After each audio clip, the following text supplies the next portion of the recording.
Hello friends, आप सभी का बहुत बहुत वेलकम है उत्कर्ष प्लेटफॉर्म पर। जैसा आप सभी को पता है कि 10 मिनट शो में मैं आपको कराती हूँ कुछ टॉपिक्स का रिवीजन, यानी कि कुछ इंपॉर्टेंट टॉपिक्स में लेती हूँ। और साथ ही मैं आपको बता दूँ दोस्तों कि इसकी जो है आपकी RS उत्कर्ष यूट्यूब चैनल पे हमारी एक प्लेलिस्ट बनी हुई है 10 मिनट शो के नाम से, जहाँ पर आप यहाँ पर ऑलमोस्ट सारी सब्जेक्ट मैं आपको कवर करवा चुकी हूँ, जिसमें Rajasthan history, Rajasthan culture, Rajasthan polity, India polity के टॉपिक्स और करंट अफेयर्स के टॉपिक।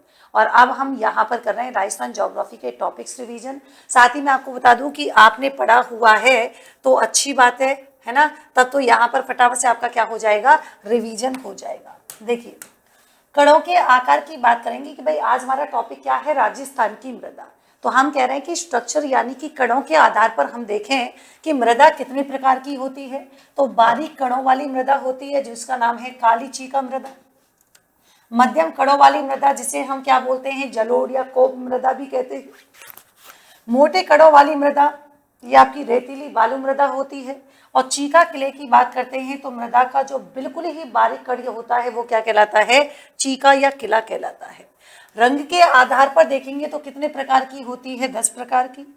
काली मृदा, लाल मृदा, पीली मृदा, भूरी, मिश्रित काली लाल मृदा, मिश्रित काली पीली, मिश्रित काली भूरी, लाल पीली, मिश्रित लाल भूरी, और कौन सी हो जाएगा, मिश्रित पीली जो है भूरी मृदा। यहाँ पर आपके प्रकार हो जाएंगे।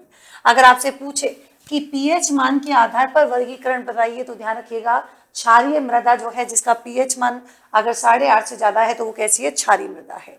अगर इसका यहाँ पर जिप्सम और जैविक खाद का प्रयोग करेंगे तो हम क्या कर सकते हैं, उपाय कर सकते हैं इसमें।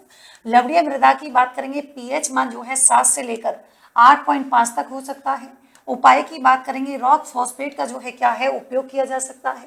उदासीन मृदा की बात करेंगे तो पीएच मान 7 यानी कि सर्वाधिक उपजाऊ मृदा हो जाएगी, सर्वाधिक उत्पादन क्षमता वाली मृदा भी होगी। और अम्लीय मृदा किसे कहेंगे, जिसका पीएच मान जो है 7 से कम हो। चूना पत्थर का उपयोग जो है इसका क्या हो जाएगा, उपयोग हो जाएगा। देखिए, राजस्थान के कृषि विभाग के द्वारा मृदा का जो है क्या है, वर्गीकरण। और यहाँ पर क्या मिलेगा, 14 प्रकार की मिट्टी। साई रोजेक्स गंगानगर, रेविडेना जो है गंगानगर हो जाएगा। मरुस्थलीय मृदा आपके पश्चिमी मरुस्थलीय जो है जिले जैसे जैसलमेर, बाड़मेर, जोधपुर, चूरू, बीकानेर, नागौर हो जाएगा। जिप्सी फेरस की बात करेंगे ये आपके बीकानेर हो जाएगा। ग्रे ब्राउन जलोढ़ की बात करेंगे जालोर, सिरोही, पाली, अजमेर और नागौर। नॉन कैल्साइट ब्राउन मृदा की बात करेंगे जयपुर, सीकर, झुंझुनू, अलवर, अजमेर और नागौर हो जाएगा। नवीन जलोढ़ मृदा की बात करेंगे जयपुर, दौसा, अलवर, भरतपुर, धौलपुर और करौली, सवाई माधोपुर। साथ ही देखिए, पर्वतीय मृदा की बात करेंगे ये आपके उदयपुर, कोटा। नवीन भूरी मृदा भीलवाड़ा, अजमेर। पीली भूरी मिट्टी आपके जयपुर वाला, टोंक, सवाई माधोपुर, भीलवाड़ा, चित्तौड़गढ़, उदयपुर। लाल लोमी डूंगरपुर, बांसवाड़ा, ये तो कई बार एग्जाम में पूछी गई है। देखिए, काली गहरी मध्यम मृदा कोटा, बूंदी, बारा, झालावाड़ और आंशिक रूप से भीलवाड़ा और चित्तौड़गढ़। केलसी ब्राउन मरुस्थलीय मृदा की बात करेंगे बीकानेर, जैसलमेर आ जाएगा। मरुस्थलीय बालू का स्तूप मृदा की बात करेंगे बाड़मेर, जैसलमेर, जोधपुर और कौन सा है आपका, बीकानेर।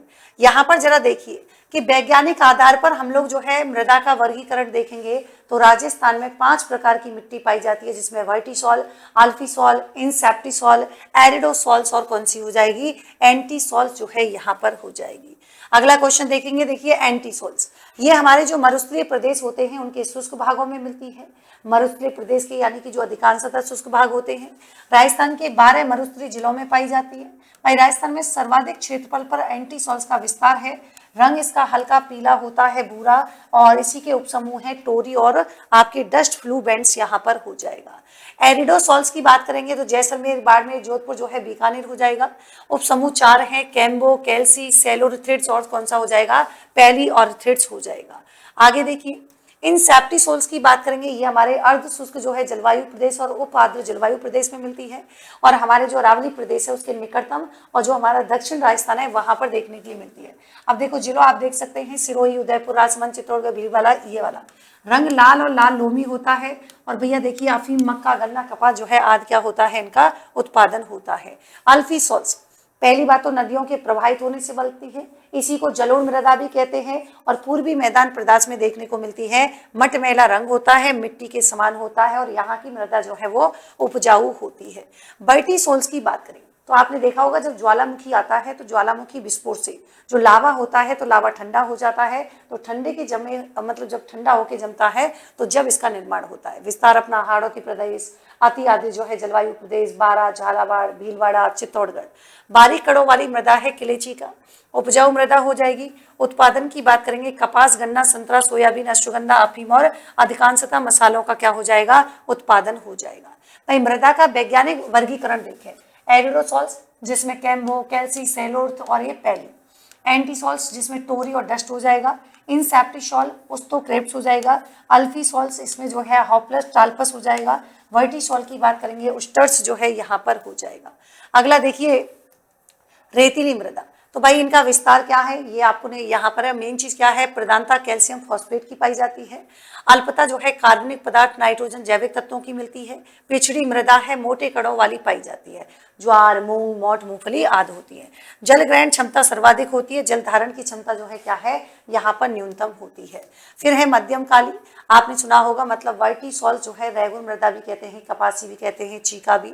लोहा ऑक्साइड की प्रधानता मिलती है। अल्पतर नाइट्रोजन की उपजाऊ मृदा होती है, बारीक कड़ों वाली होती है। गन्ना वगैरह जो है इसमें आपको देखने के लिए मिलता है। लाल लोमी, तो लैटिन भाषा के शब्द जो है क्या है, लेटर से बना है, जिसका ईंट के रंग के समान होता है। अपना जो है डूंगरपुर, बांसवाड़ा उस क्षेत्र में लोहा ऑक्साइड, नाइट्रोजन, फास्फोरस और कैल्शियम हो जाएगा। भाई अधिक खाद और अधिक जल की आवश्यकता होती है, और जल की जब कमी होती है तो कठोरता क्या कर लेती है, धारण कर लेती है। मक्का, कपास वगैरह यहाँ पर होता है। मध्यम काली के अलावा लाल लोमी, ये भाई देखिए डूंगरपुर, बांसवाड़ा, लोहा ऑक्साइड, नाइट्रोजन, फास्फोरस होता है। अधिक खाद, अधिक जल की आवश्यकता होती है, और गेहूं वगैरह, मक्का, कपास इसमें जो है होता है। मिश्रित लाल काली, ये भी आपका बांसवाड़ा, भीलवाड़ा वाला रीजन है। कपास, गन्ना, अफीम वगैरह ये इसमें यहाँ पर लोहा ऑक्साइड की प्रधानता होती है। देखिए मिश्रित तो ठीक है। भूरी मृदा की बात करेंगे तो भूरी मृदा उपनाम है नवीन, भूरी मृदा या जलोढ़ मृदा कहते हैं। बनास और बनास की जो सहायक नदियों का क्या है, जो बहाव क्षेत्र है, उसमें हमको देखने के लिए मिलता है। कपास, मूंगफली, दलहन फसलों के उत्पादन के लिए मानी जाती है। फिर आपके आती है जलोढ़, तो पूर्वी मैदानी में है, कॉप मृदा कहते हैं, दोमट कहते हैं, कच्छारी कहते हैं, अल्फीसॉल्स कहते हैं। नवीनतम मृदा है पुरानी, बांगर मृदा और अनुपजाऊ हो जाएगी। आगे देखिए लवणीय, भाई आपको समझ में आ गया। पीएच मान जो है 7 से ज्यादा है तो कैसा है, लवणीय है। जालौर वाला क्षेत्र हनुमानगढ़, गंगानगर में देखने को मिलता है। यहाँ पर देखेंगे, देखिए ये आपके जो है क्या है, सोलियर्स है, ये आप देख लीजिएगा एक बार। फिर देखो अनाच्छादन की बात करेंगे तो अपक्षय, और दूसरा कौन सा है, अनाच्छादन। टूटना फूटने को हम अपक्षय कहते हैं। जब एक स्थान से दूसरे स्थान पर जाना क्या कहलाता है, अनाच्छादन कहलाता है। मृदा अपर्दन का मतलब नाम से समझ जाओ, या अपर्दन एक स्थान से दूसरे स्थान पर, तो जब मिट्टी जो है अपने मूल स्थान को छोड़कर दूसरे स्थान पर चली जाती है, मृदा अपर्दन कहलाता है। बहुत सारे कारण हो सकते हैं, वर्षा के जल के द्वारा, नदियों के बहाव क्षेत्र के द्वारा, या परत अपर्दन। क्या कर सकते हैं रोकने के लिए, खेतों में मेड़बंदी कर सकते हैं, तीव्र गति अधिक जल कर सकते हैं, बांधों का निर्माण कर सकते हैं, रेत के बोरों को पत्थर की परत बना सकते हैं, मरुस्थलीय प्रदेश वनस्पति का क्या है, जमाव करना यहाँ पर हो जाएगा। तो ये थी आज की हमारी क्लास।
चलिए, तो आज साथ ही मैं आपको बता दूं कि आरएस की तैयारी आप कर रहे हैं और आप चाहते हैं कि आपको एक सही दिशा और मार्गदर्शन आपको मिले, जिसमें करंट अफेयर्स की भूमिका बहुत ही महत्वपूर्ण होती है।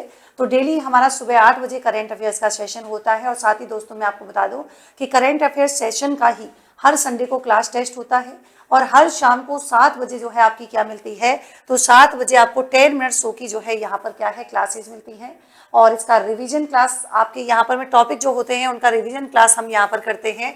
और साथ ही दोस्तों मैं एक चीज़ और बता दूं कि यहाँ पर अगर आप इस क्यूआर कोड को स्कैन करते हैं तो आपको दोनों चीज़ें मिल जाएंगी, अर्थात क्यूआर कोड स्कैन करने पर आपको द 10 मिनट स्टडी शो मिलेगा, जिसमें आप जाएंगे तो आपको करंट अफेयर्स का जो संडे को टेस्ट होता है वो मिलेगा और इसी के साथ ही आपको 10 मिनट जो है क्या है स्टडी जो शो है इसकी क्विज भी मिल जाएगी, जहां पर आप एग्जाम की प्रैक्टिस आराम से कर सकते हैं। तो मिलते हैं एक नेक्स्ट सेशन में एक नए टॉपिक के साथ, तब तक के लिए thank you so much, take care, good night, thank you.